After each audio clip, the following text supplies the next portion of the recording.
প্রিয় দর্শক, আসসালামু আলাইকুম। সবাইকে স্বাগত আমার আজকের এপিসোডে। আমি আজকে আপনাদেরকে শুধুমাত্র সুজি দিয়ে কিভাবে এই মজার পরোটাটা তৈরি করবেন সেই রেসিপিটাই আপনাদের সাথে শেয়ার করব। এই পরোটাগুলো আপনারা একদিন বানিয়ে 4-5 দিন রেখে খেতে পারবেন। একদম নরম তুলতুলে থাকবে, শক্ত হবে না। আশা করি রেসিপিটি আপনাদের কাছে ভালো লাগবে। এখানে একটা প্যানে আমি দিচ্ছি 3 কাপ পানি, তার সাথে দিচ্ছি পরিমাণ মতো লবণ, তার সাথে দিচ্ছি আমি 3 টেবিল চামচ চিনিটা আপনারা চাইলে স্কিপ করতে পারেন। এখন এর মধ্যে দিয়ে দিচ্ছি 2 টেবিল চামচ সয়াবিন তেল। সব কিছু দিয়ে এখন ভালো করে মিশিয়ে নিচ্ছি।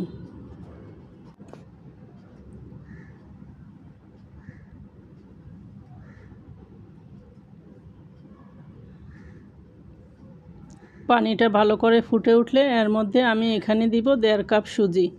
যখন সুজিটা দিব তখন চুলার জালটা একদম লোতে রাখতে হবে, তা না হলে সুজিগুলো দলা পাকিয়ে যাবে। সুজিগুলো আস্তে আস্তে দিব আর আমি নেড়েচেড়ে ভালো করে মিশিয়ে নিচ্ছি। এখন পানিটা পুরোপুরি শুকিয়ে যাওয়া পর্যন্ত আমি নেড়েচেড়ে এগুলোকে ভালো করে মিশিয়ে নিচ্ছি। পানিটা আমার অনেকখানি টেনে এসেছে।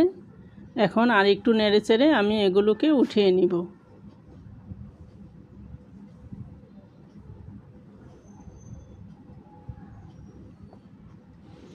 কিছুটা ঠান্ডা করে আমি একটা প্যানের মধ্যে নিয়ে নিচ্ছি।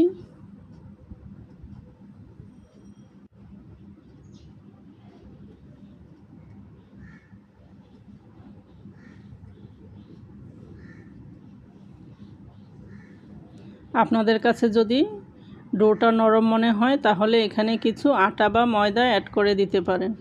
আমি কিছু ময়দা এখানে দিয়ে দিচ্ছি। ডোটা আমি ভালো করে তৈরি করে নিয়েছি। এই যে দেখতে পাচ্ছেন একদম সফট করে তৈরি করেছি। এখন পরিমাণ মতো ডো নিয়ে আমি রুটি বেলে নিব।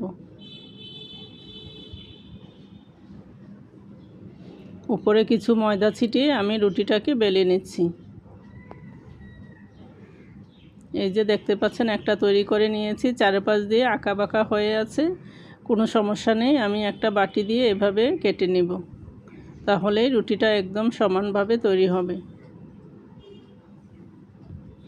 আমি আপনাদেরকে আরেকটা কেটে দেখিয়ে দিচ্ছি।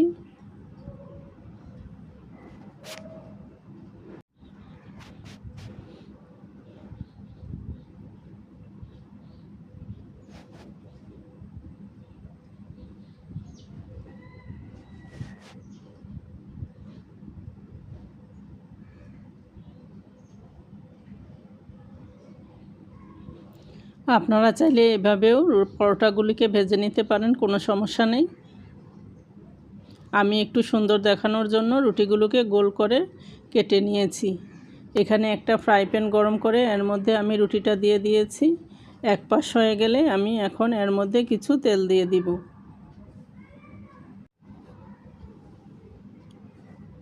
এখন অপর পাশটা উল্টে দিচ্ছি। বেশি লাল করে ভাজার প্রয়োজন নেই, এগুলো এমনিতেই খেতে অনেক টেস্ট হয়। আপনারা চাইলে এভাবে বাসায় তৈরি করতে পারেন। সবগুলো পরোটা আমি এভাবে তৈরি করে নিয়েছি।